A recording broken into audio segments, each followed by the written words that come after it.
No, I'm not making soup.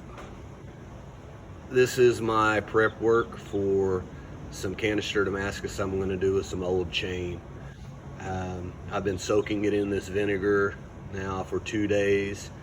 I've changed the vinegar at the halfway point. I'm going to go ahead and dump this out, clean it up a little bit more with water, and I think it should be done. But that kind of gives you an idea of how nasty those things are. All right, so I've got my canister prepped. Got the whiteout in it because I want to see the design. I've got my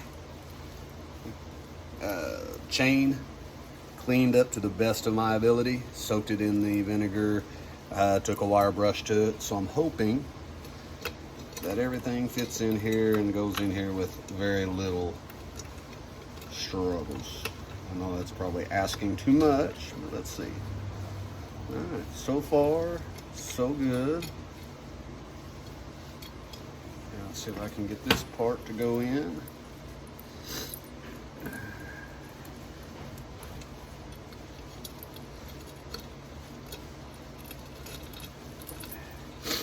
So what makes chain so difficult to work with outside of a canister is it's always moving, always changing positions.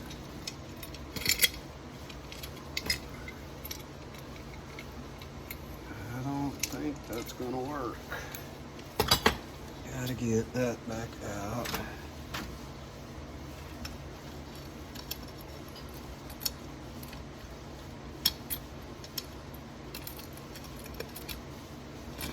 I think I got it. Get that out of the way. Okay, so it is nice and tight in there.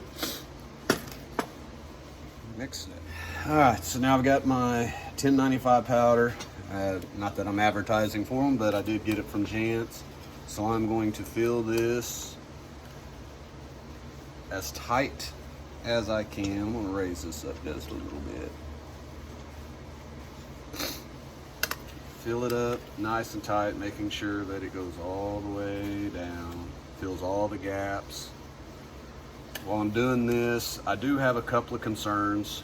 First of which is, I just don't know if I got the chain clean enough. Did everything I could think of to do.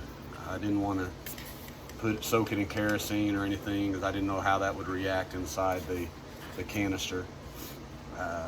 I don't want to make a bomb.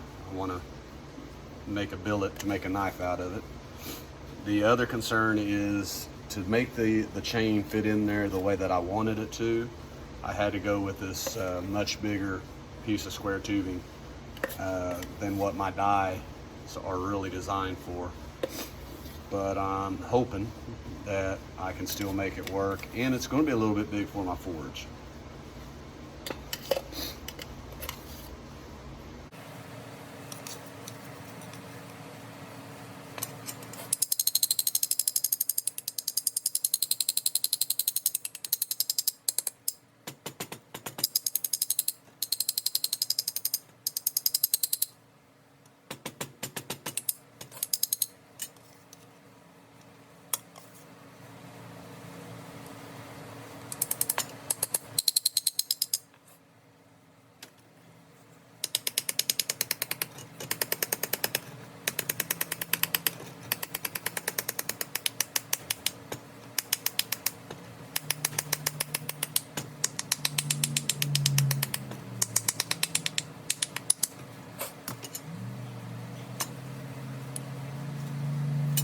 I used up all my powder, it looks like.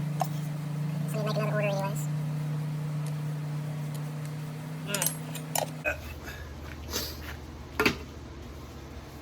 Yeah, get my cap that I made. Already got the whiteout on it.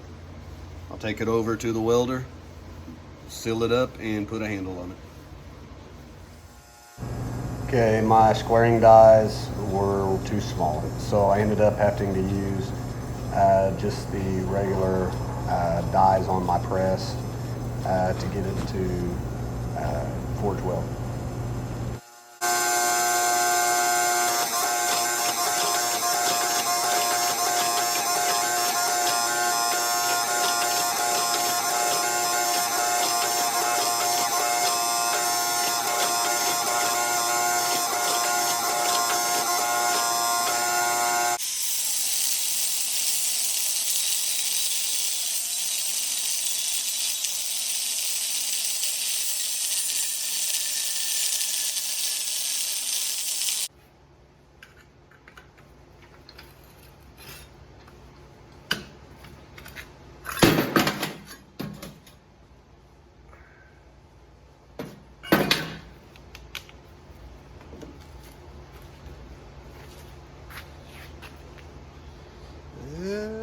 pretty solid.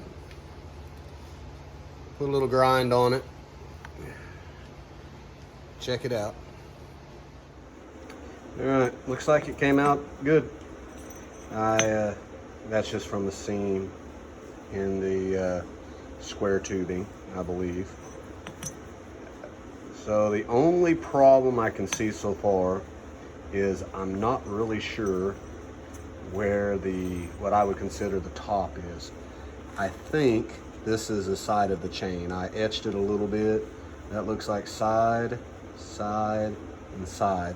So in my estimation, this should be the top. So I'm gonna put a handle on it here and run it through the press and roller mill, get it down to size. See what I got. It's a massive chunk, so I'm gonna have to make sure I work it hot. It's a heavy dude.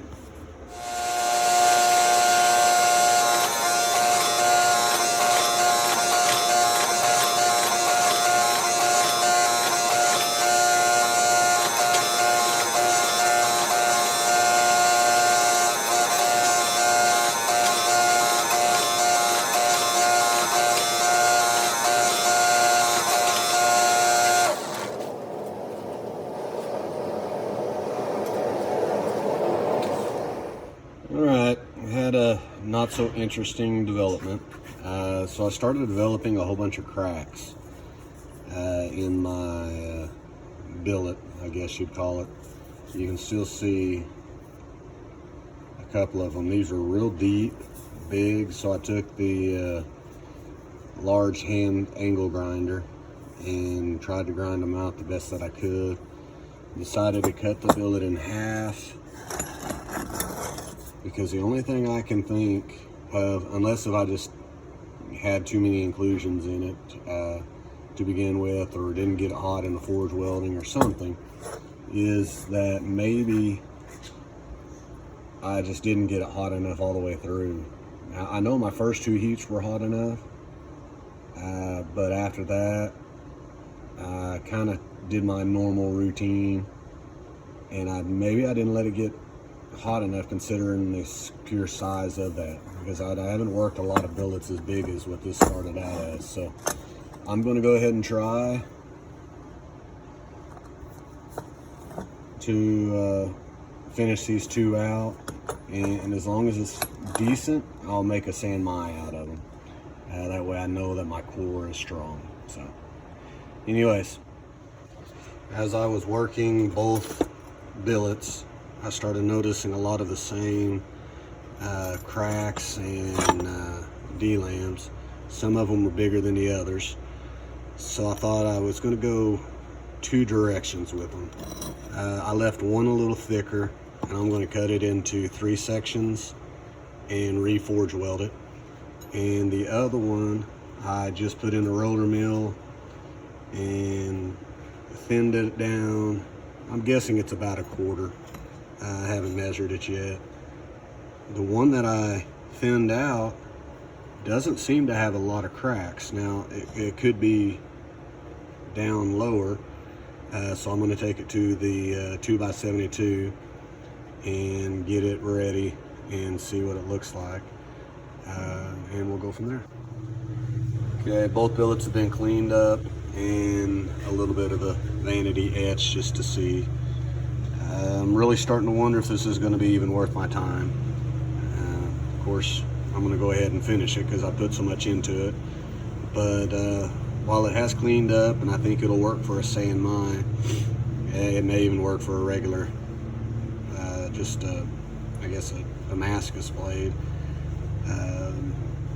It's just not a whole lot of designs on it. I think whenever I stretched it out, the little circles stretched with it, so it's kind of not near as packed in as what I'd hope.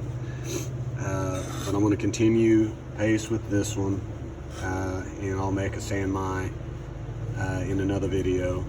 And in this one, instead of doing 3 sections, I'm going to cut it into a 3-inch section and a 3-inch sections. Both of them look pretty good, and I'm going to reforge weld those 2 sections together, and I think I'll get a solid billet in, and I also think it will add more of the circles in to give it a little more of the contrast, a little more of the look that I was hoping for.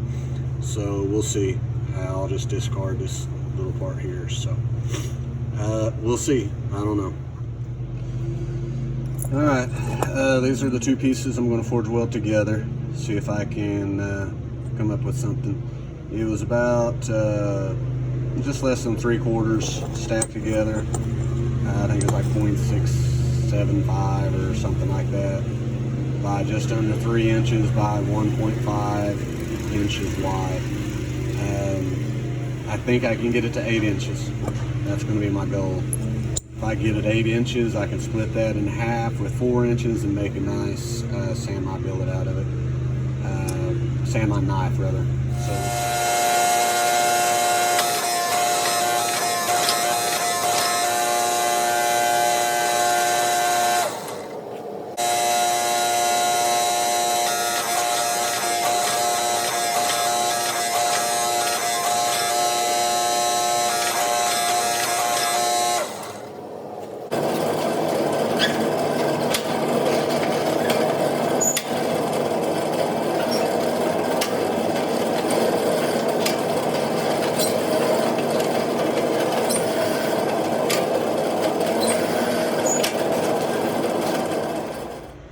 Alright, a little positive and negative action here. After I cut it into two, forge welded it together, I have it what appears to be, I'm almost positive, a solid billet.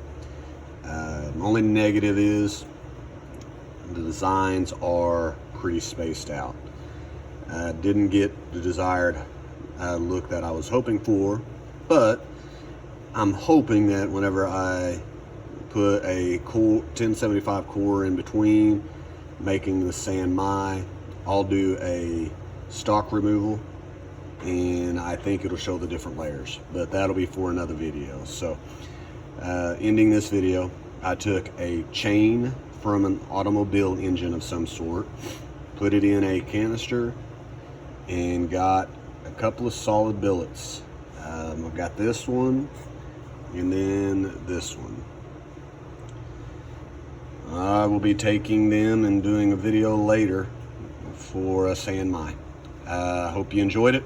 I appreciate it. And okay, this part of the video is months later after I had done the first video. I actually kind of forgot about the video and used some of the billet to make a small cleaver style knife. I put in some pictures of it. I didn't have any video, and unfortunately I cannot figure out how to get it to show the entire knife at one time. But I just wanted to show how awesome the pattern came out. I've still got some billet left, and I'm going to make a puko style knife out of it. And I was really happy with it. Ended up turning out really well. The wood handle on it turned out great. I just thought if I was watching this video, I'd want to see what the final outcome was. Even though they aren't great pics, I wanted to go ahead and add them. So I hope you enjoy that part.